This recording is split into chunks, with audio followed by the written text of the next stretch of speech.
디모데전서 5장을 중심으로 조금 나눌게요. 두 가지인데요. 하나는 다비다 필그림을 뭔가 이렇게 그림을 그리게 하는 어떤 그 하나의 뭐랄까 하나님의 마음이 좀 느껴졌고, 또 하나는 바울과 디모데입니다. 바울과 디모데 두 사람의 관계, 그리고 그 속에서 또 우리 다비다가 또 김 목사님과 또 이 목사님의 또 바톤 터치, 이런 부분들이 이렇게 연결되면서 하나님이 어떤 원하는 부분들이 어떤 것일까 또 그것도 확인을 할 수 있었네요.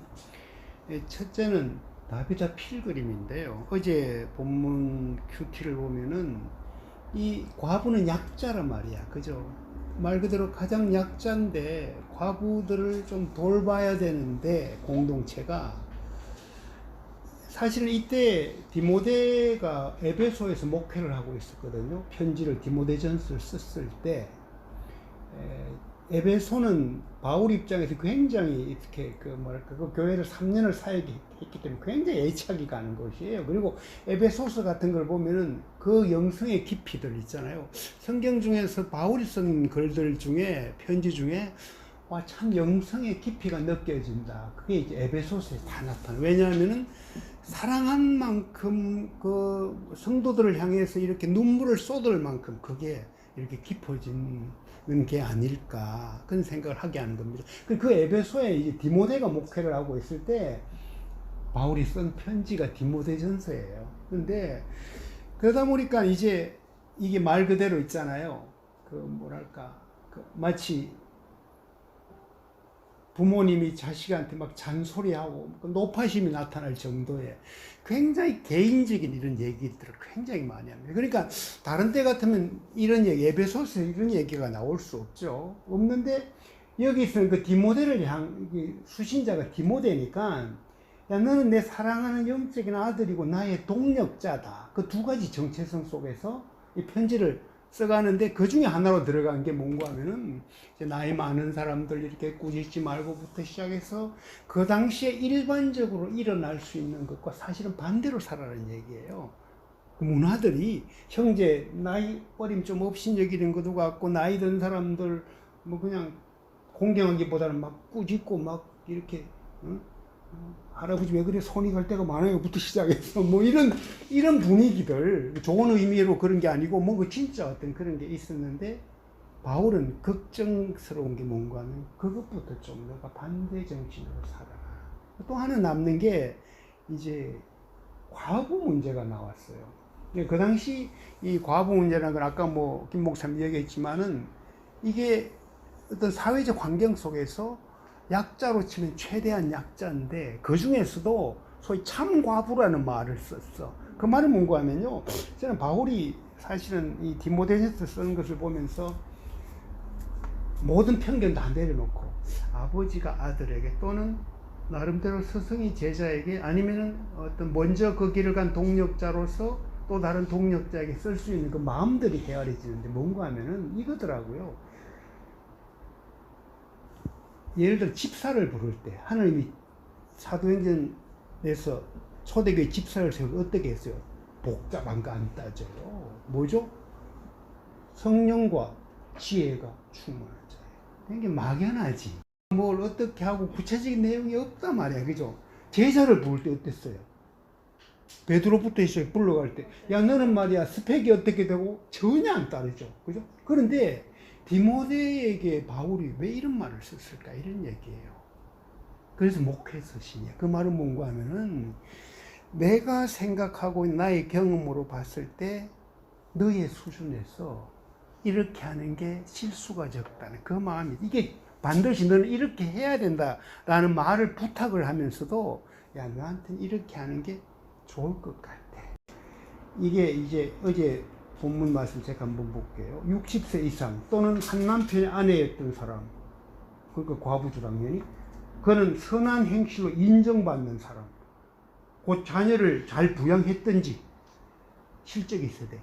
나그네를 잘 대접했든지, 성도들의 발을 씻었든지, 환난당한 사람을 구제했든지, 모든 선한 일에 헌신한 사람이어야 한다.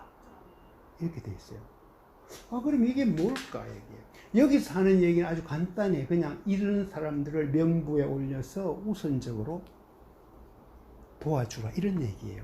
이럴 것 없이 그냥 막 기분대로 하지 말고, 그 말은 뭔가 하면은, 다른 말로 하면요, 그렇게 한 사람들을 대접하는 거야, 첫째. 명부에 올려서 한다는 얘기는 제물로 도와주는 그 이전에 너가 목회를 하면서 그런 사람들에 대한 뭔가 너 마음에서의 대접이 너도 모르게 일어나야 될 것이라, 이 생각이 있는 거예요. 저는 그 굉장히 따뜻한 마음이거든요. 그게 내가 그 사람들 좀 존중히 해라. 결론은 그냥 그 사람만 도와주라. 마치 어떤 이걸 경제적으로 돕기가 어려우니까 아무나 하지 말고 좀 이렇게 해서 하라. 이런 얘기처럼 비춰지는데, 그 전에 이런 사람들이 참 아름다운 사역을 하는 사람들이다. 그러니까 이 사람들을 좀 챙겨주라. 이런 얘기가 이렇게 될 수 있을 것 같아요. 그럼 우리 필그림은 뭐냐, 이런 얘기예요. 다비다가 추구하는 건 이거 조금 다르죠? 어떤 내용인가 하면은, 경제적으로 도움을 주고 하기 위해서 우리는 만들어진 그게 아니라는 얘기, 처음부터. 다비다, 이제 사도행전 9장의 다비다. 어떤 얘기인가 하면은, 돕는 자로 우리는 사람들을 이렇게 그 정신을 살려갔단 말이에요. 시작을 어떻게 하느냐? 과부로부터, 약자로부터 시작을 하되, 이분들이 진짜 남을 돕는 자리까지 가라. 그러면 오늘 본문의 얘기가 60세 이상으로 선한 행실에 열심히 나그네 돕고 등등 하는, 그게 뭔가 하면은 다비다의 삶을 살았느냐, 이런 얘기예요, 사실.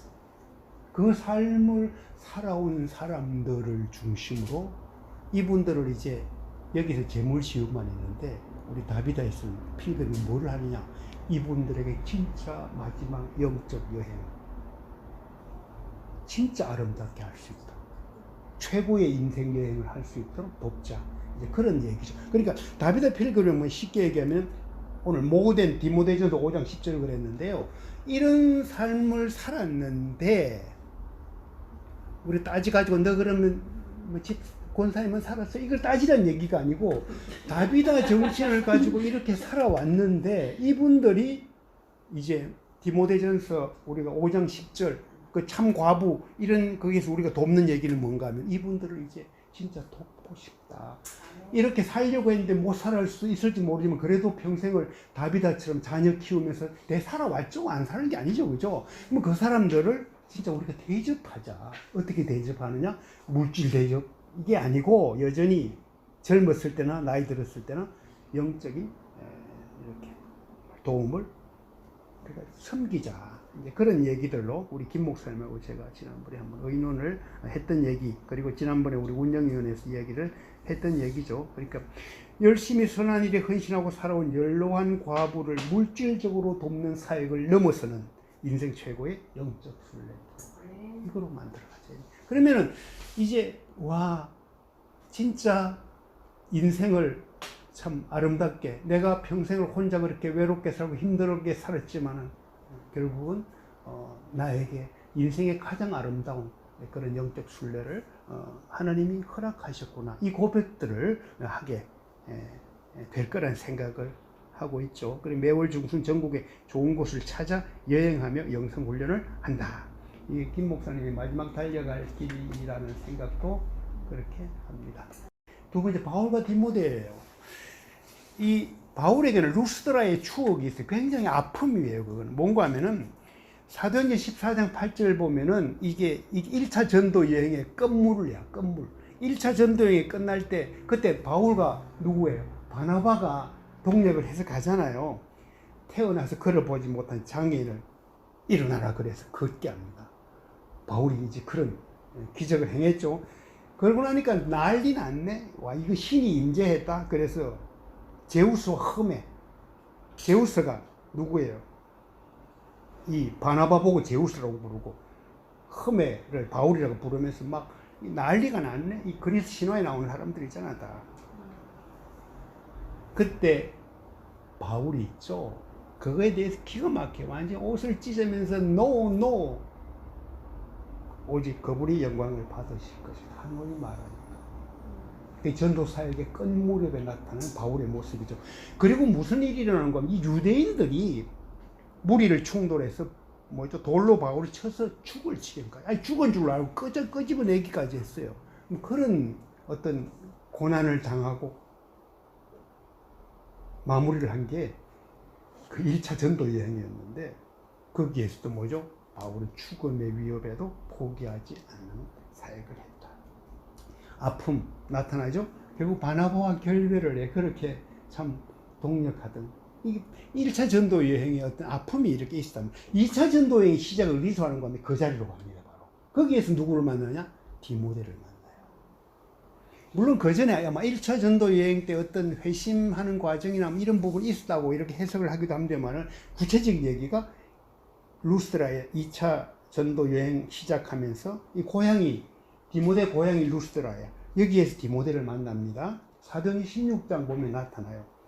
근데 디모데는 어떤 사람인가 하면요, 이주원 선교사 비슷해. 인격적으로 칭찬받았어. 참 성품 원만하고 좋다 그러고. 사도행전 16장, 맨만 내 얘기가 아니야. 16장 2절 보면은 아예 막 그 동네 사람 칭찬받고, 아니 소문이 나는 사람이야. 아, 디모데. 둘째는 뭐예요? 오늘 본문이야. 디모데는 5장이 몸이 약해. 위장이 안 좋으니까 뭐죠? 아이, 잘 보세요. 바울이 어떤 사람이에요? 술 취하지 말라 이런 방탕한 것이 오직 성령의 충만을 받은 이런 편지를 쓰던 사람이 딴 데서 바울 자기 아들한테 뭐예요? 야, 포도주 좀 마셔. 성령 충만의 얘기를 안 하고 포도주 마셔 그래. 그죠? 이게 그리고 디모데후서 1장 4절 볼까요? 이제 디모데후서 이제 전서 후서 또 이제 디모데에게 썼잖아요. 눈물 많은 여자야. 남자야. 이주원에 눈물 많이 눈물이 많아. 이건 뭔가 혼자 잘 운다가 아니고 남을 위해서 울 줄 알고, 이게 마음이 그렇게 천성이 그렇다는 얘기죠. 제가 이걸 보면서요, 와, 참 이주원 참 닮았다. 여자 디모데다 이런 생각을 했고요. 그리고 바울은 있죠. 디모데를 어떻게 부른가 하면 두 가지. 하나는 아들이에요. 영적 아들. 나이도 좀 어렸고 결국은 본인이 오늘 그 사도행전 16장 거기 보면요, 아예 같이 가자고 제안을 해요. 사실은 바울은 이때 신라랑 같이 갔거든. 2차 전도. 1차는 바나바와 그렇게 하다 헤어지고 2차 신라 갔는데 거기서 디모데를 선택을 해요. 그래서 동력자가 되어달라. 그러니까 두 가지, 영적 아들, 그 다음에 동력자. 그게 바울이 생각하는 디모데의 정체성이야. 실제 디모데는 무슨 사역을 하는가 하면요, 서기 일을 했어. 편지 막 대신 쓰고 이런 것들이 막 있는. 그러니까 바울이 쓴 편지 중에 6개가 있죠. 공동 저자로 되어 있어요. 사실은 바울이 썼는데 디모데가 같이 인사한다 그랬어요. 그게 보면은 고린도 후서, 빌립보서, 골로새서, 데살로니가전서, 후서, 빌레몬서. 여기 아예 그게 나타나. 그러니까 사실은 바울 서신 중에서요, 13편의 서신 중에서 이 6편은 같이 썼고요, 2편은 뭐예요? 디모데에게 쓴 거야. 그러니까 서신 중에 8편이 전부 디모데와 사실은 관계가 있는 편지들이에요. 그러니까 일단 그 동력의 의미랄까? 그러니까 사실은 바울에서 가장 최고의 동력자는 디모데라는 얘기예요. 물론 이제 바나바도 같이 동력을 했고 신라도 했고 나중에 누가도 이렇게 의사로서 끝까지 보살피고 이렇게 있었지만은 그걸 이렇게 생각하게 되죠. 정리를 합니다. 이제 AD 63년에 바울이 추록하면서 빌립보에 있을 때 에베소에 사역하는 디모데에게 디모데 전서를 보냈고 67년에 다시 투옥됩니다. 그리고 최후로 그에게 디모데 후서를 보내요. 마치 유언처럼 보낸 편지죠. 그죠? 그러니까 바울의 인생에 있어서 디모데 후서, 이것이 디모데를 향해서 진짜 자기의 마음들을 다 쏟은 거라. 그 편지에 다 담았죠. 뭐래요? 난 너 보고 싶다 그래. 속혀오라고. 그 말이에요. 진짜 보고 싶었던 아들 같은 그리고 동력자였던 얘기죠.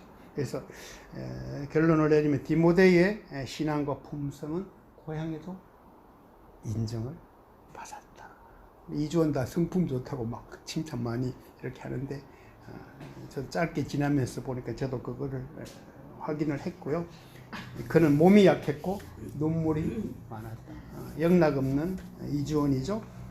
바울은 사역을 마무리 지어 갈 때쯤에 디모데의 소명에 대해서 환기시켜 줍니다. 예. 디모데가 나이가 어리다고 해서 많이 두려워했잖아요. 소심해서. 바울이 담대하게 하라고 그런 것도 많이 다닌 것 같아요. 아이고 뭐 그럼 우리 목사님이랑 저기 이주원 선교사님인데 목사님 바울 같은 그런 분 있으시고 우리 선교사님은 저기 그래서 제가 그 말하지. 그럼 바울 같은 그 얘기를 하는 거죠. 딱이죠. 네, 맞아 딱이에요. 딱이에요. 그대로예요. 그랬죠? 소명에 대해 환기시켜줘요. 그걸 다시 이렇게 그걸 하라고. 일본 선교사의 사역을 감당하다가 피그림 보면서 이제 피그림 나는 한번 생각하면 거기에 집중해서 막 생각을 계속 하니까 소명자에게는 정년 재직이 없다. 정년이 없다. 소명자는 죽을 때까지 그냥 사나 죽으나 주님의 것입니다 하고 맡겨주신 일을 하면서 달려가는 거죠. 그래서 그렇게 살 수 있어서 너무 감사해요. 그렇게 할 수 있도록 또 후임자가 나타나서 너무 감사해요. 디모데후서 4장 9절 하나만 제가 읽고 제 얘기 마칠게요.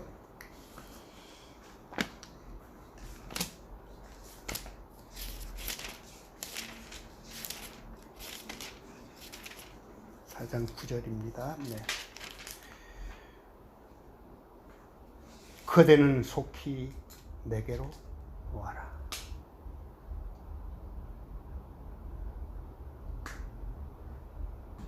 데마는 이 세상을 사랑해 나를 버리고 데살로니가로 갔고 그레스게는 갈라디아로 디도는 달마디아로 갔으며 누가만 나와 함께 있다. 그대는 올 때 마가를 데리고 오라.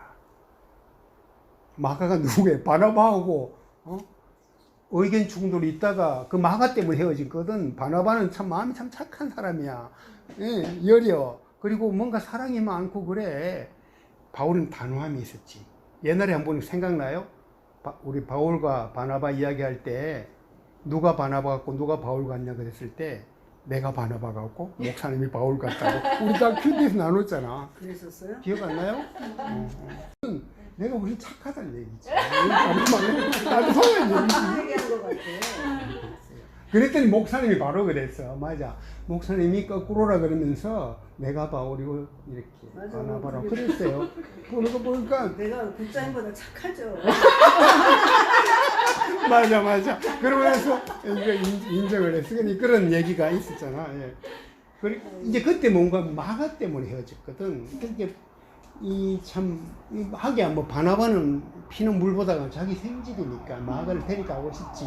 근데 바울은 보니까 쟤 데리고 갔다가는 뭔가 안 좋은 게 너무 많은 것 같아. 그러니까 바울은 일 중심적인 부분이 있었고 바나바는 관계 중심이 좀 더 강했죠. 근데 이 디모데와의 그걸 바울을 보면요, 여전히 바울에게도 그 관계에 대한 얘기가 진짜 애틋했어요. 인생의 마지막에 마가 데리고 그러잖아요. 하는 거예요? 디모데에게 마가를 데리고 오라 그래요. 그는 내 사역에 뭐예요? 도움이 되는 사람이다. 그렇게 그러니까 바울의 모습이 말이죠. 때로는 막 불과 기도하고 막 그렇게 하는데 이 마지막이 얼마나 따뜻한가 하면요. 이게 하나님이 바울을 진짜 아름답게 바꿔가고 있고 모든 어떤 삶 속에서 후계자라든지 자기 일을 부탁할 사람이라든지 등등을 다 하나님은 그 일을 이렇게 하고 계셨다는 얘기죠. 그래서 오늘 얘기를 보면서 그리고 나서 있죠. 이게 눈물겨운 얘기가요. 내가 두기고를 에베소로 보냈다. 그대가 올 때 드로아 가보의 집에 두고 온 내 겉옷을 가져오고 책은 특별히 양피지에 쓴 것을 가져와라. 이게 이런 얘기를 이렇게 요새처럼 그냥 뭐 카톡 보내고 뭐 이렇게 하면 참 쏘기 편할 텐데 편지를 써서 디모데에게 보낸 거예요. 마지막 편지죠, 이게 결국. 그래서 우리 목사님이 평생을 그렇게 때로는 바울처럼 때로는 따뜻한 바나바처럼 그렇게 목회를 해오셨고 또 마지막에 또 디모데를 또 하는 이런 저는 그거 보고 있죠. 기적이에요, 기적. 이거는 일어날 수 없는 사람의 계산으로는 일어날 수 없는 거예요.